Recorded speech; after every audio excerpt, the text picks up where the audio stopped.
Salut à tous et bienvenue dans ce petit tuto qui va vous permettre d'analyser, diagnostiquer et résoudre les problèmes d'écran bleu divers et variés. Tout d'abord, juste pour info et pour vous aider à chercher diverses autres solutions sur le net que ce tuto, ces écrans bleus sont aussi appelés Blue Screen, écran bleu en anglais, ou BSOD, ce qui veut dire Blue Screen of Death, littéralement écran bleu de la mort. Rien que là, vous comprenez que vous n'êtes pas au bout de vos surprises. Un écran bleu peut être causé soit par un pilote défaillant ou qui crée des conflits avec d'autres pilotes. Ça peut être un logiciel qui crée aussi des conflits avec d'autres logiciels. Ça peut être un virus, un cheval de Troie ou diverses infections. Ça peut aussi être un problème matériel, donc une ou plusieurs barrettes de RAM défectueuses, la carte mère, le processeur, la carte graphique, l'alimentation, un de vos disques durs. Donc voilà, ça peut être diverses choses qui créent ces écrans bleus et c'est pour ça qu'il est souvent très difficile et très long de pouvoir diagnostiquer et résoudre le problème. Et dans ce tuto, je vous donne des pistes, mais je ne peux vous donner une solution miracle car chaque cas est différent. D'ailleurs, ce tuto ne vous soustrait pas au fait d'aller sur des forums d'entraide pour avoir un suivi précis de votre cas. Tout d'abord, lorsque vous avez un ou plusieurs écrans bleus, il faut se poser la question suivante. Est-ce que j'ai ces écrans bleus depuis que j'ai installé un logiciel, mis à jour un pilote ou ajouté de la RAM, un disque dur ou un autre matériel?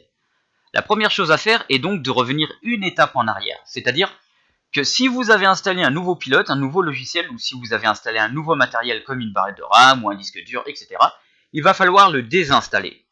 Une fois désinstallé, si au bout de plusieurs jours vous n'avez plus d'écran bleu, le souci venait forcément de l'élément désinstallé, que ce soit un pilote, un logiciel ou un matériel.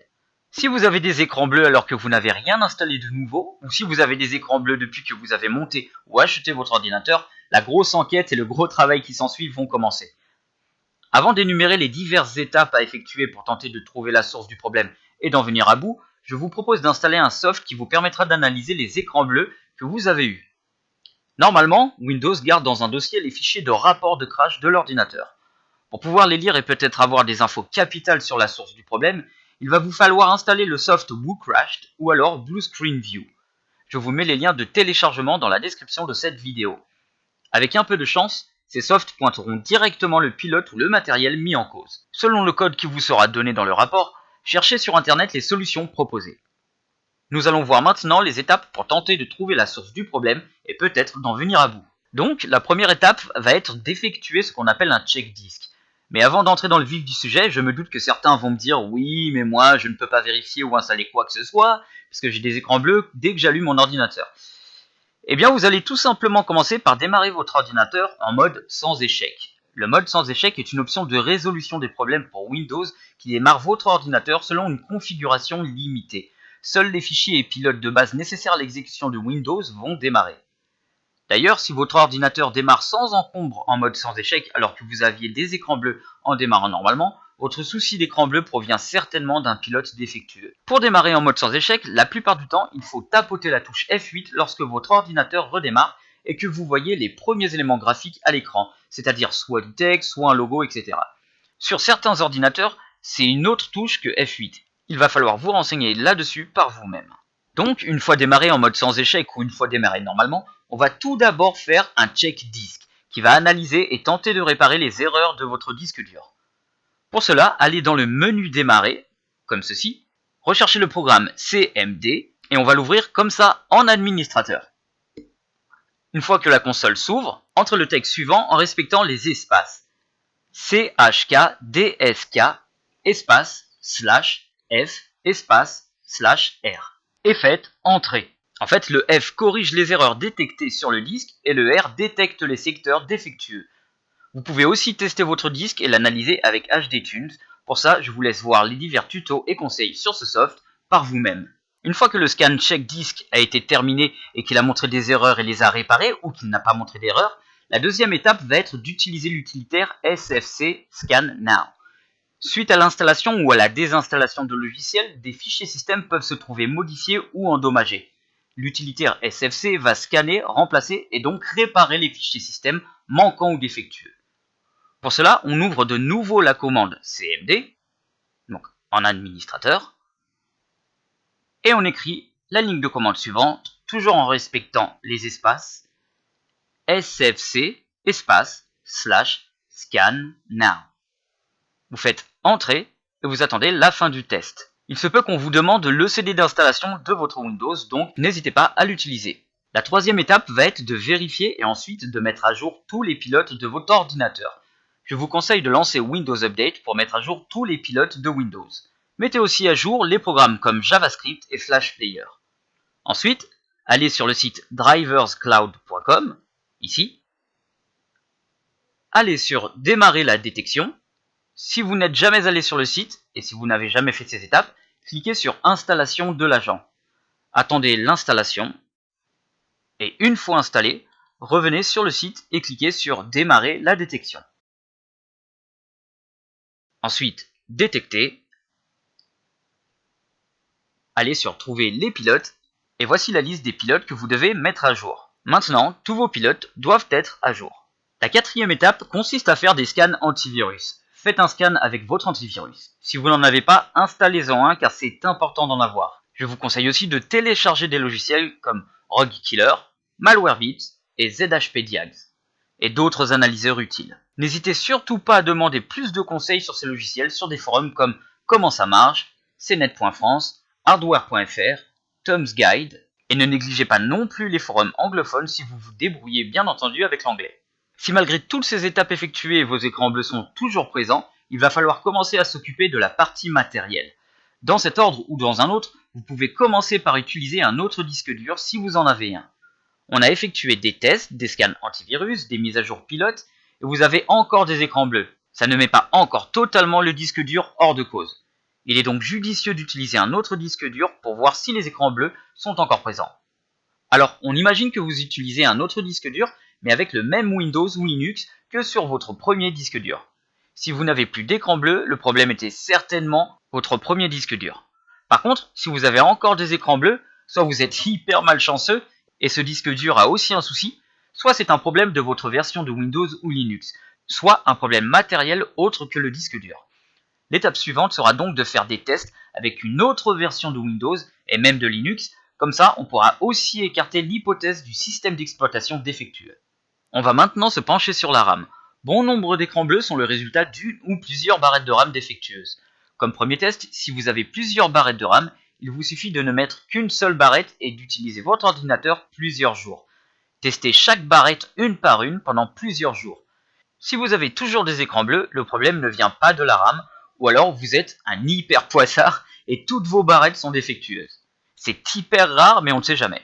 Par contre, si vous avez des écrans bleus uniquement avec une des barrettes, il se peut qu'elle soit la cause du problème. En complément de ce test, mais aussi en tant que test classique de recherche de problèmes de RAM, vous allez utiliser l'utilitaire memtest 86+. Vous trouverez le lien de téléchargement dans ma description en dessous. Vous pouvez aussi télécharger IRENSBootCD, qui est une boîte à outils avec plein de programmes de test, dont memtest 86+. Encore une fois, le lien est dans la description de cette vidéo. Vous pourrez le graver sur un CD ou le mettre sur une clé USB que vous rendrez bootable. Bootable, ça signifie qu'elle pourra se lancer automatiquement lorsque vous démarrerez votre ordinateur. Pour ça, allez encore une fois dans la description de ma vidéo et cliquez sur le lien pour télécharger le soft Rufus. Et voici comment effectuer la démarche pour rendre votre clé bootable. Donc, une fois que vous avez téléchargé memtest 86+, ou IRENSBootCD et Rufus, il vous suffit d'ouvrir Rufus. Ici, il a trouvé votre clé USB. Oui, j'ai oublié de vous dire, forcément il faut mettre une clé USB sur votre ordinateur, une clé USB vide de préférence. On regarde vite fait les infos, on va cliquer à cet endroit, image ISO, je clique sur cette icône, et je clique sur IRENSBootCD. Là, il m'a mis les informations nécessaires, il m'a même déjà donné un nom pour la clé USB. Une fois l'étape terminée, vous avez votre clé USB bootable. Une fois cette étape effectuée, il ne vous reste plus qu'à tester chaque barrette une par une avec memtest 86+. De préférence, laissez le test effectuer au moins 3 passes complètes pour être sûr. Mais si vous pouvez, laissez tourner toute la nuit, c'est préférable. Si le test montre une seule ligne rouge comme ceci, votre barrette est défectueuse. Si vos barrettes sont saines et que vous avez toujours des écrans bleus, on va tester autre chose. Téléchargez le logiciel AIDA64 grâce au lien présent dans ma description. Ce logiciel permet de faire des tests de stabilité du processeur et de la RAM, mais il permet aussi de vérifier les températures du processeur, de la carte mère, des disques durs. Il permet aussi de vérifier les tensions apportées entre autres au processeur et à la RAM. On va donc vérifier ici que les tensions sont stables, que les températures ne sont pas trop élevées, car des tensions instables ou trop élevé augmente la température et ça peut être une cause de crash et donc d'écran bleu. Voici comment fonctionne le logiciel. Vous cliquez sur ordinateur et sur sonde. Et là, vous voyez des informations importantes sur votre ordinateur. Donc, on voit la température de la carte mère, la température du processeur et la température des divers cœurs si vous avez un processeur multicœur. Ici, on voit quelques tensions, les vitesses de ventilateur donc du processeur, du châssis et de la carte graphique. Vous pouvez effectuer un test donc de stabilité système en appuyant ici. Vous avez cette petite page qui s'ouvre, donc vous choisissez un stress CPU donc pour le processeur, stress FPU, stress cache ou pour la mémoire. Donc voilà, vous choisissez à cet endroit ce que vous voulez regarder, soit les températures, soit les vitesses de ventilateur, soit les tensions, soit la fréquence. Et puis voilà quoi, vous lancez le test. Vous faites par exemple un test de 20 minutes. Vous pouvez aller jusqu'à 1 heure, même plus. Voilà, ça va vous permettre de voir la stabilité de votre système et de voir s'il y a un plantage et de pouvoir voir la fréquence si elle est stable, de pouvoir voir les tensions si ces tensions sont stables aussi et de voir les températures si elles ne montent pas trop haut. Tous ces éléments seront des indices pour vous dire peut-être que c'est eux qui font planter l'ordinateur. Donc voilà, une température trop élevée risque de faire planter votre ordinateur. Vous pouvez aussi tester votre carte graphique grâce au logiciel Furmark, que vous trouverez dans la description de ma vidéo. Furmark permet d'analyser les performances et la stabilité des cartes graphiques. C'est un programme utile pour s'assurer que le surcadencement de ce composant est stable et qu'il n'est pas la cause des écrans bleus. Parfois, les écrans bleus apparaissent parce que la tension apportée au processeur et à la RAM n'est pas suffisante. Vous pouvez aller dans le BIOS pour augmenter légèrement la tension apportée au processeur et ou à la RAM. Par contre, sur ce sujet, je préfère vous laisser vous renseigner sur le net ou sur des forums ou en lisant la documentation fournie avec votre matériel. Bon, j'espère que ce tuto vous aura plu et qu'il aura été pour vous une bonne base pour commencer à découvrir d'où venaient vos écrans bleus et comment résoudre le problème. N'oubliez pas de vous abonner à ma chaîne YouTube pour pouvoir voir d'autres vidéos tutos comme celle-ci ou des tutos After Effects, 3ds Max, Photoshop et autres logiciels divers et variés. Merci de m'avoir suivi et je vous dis à bientôt.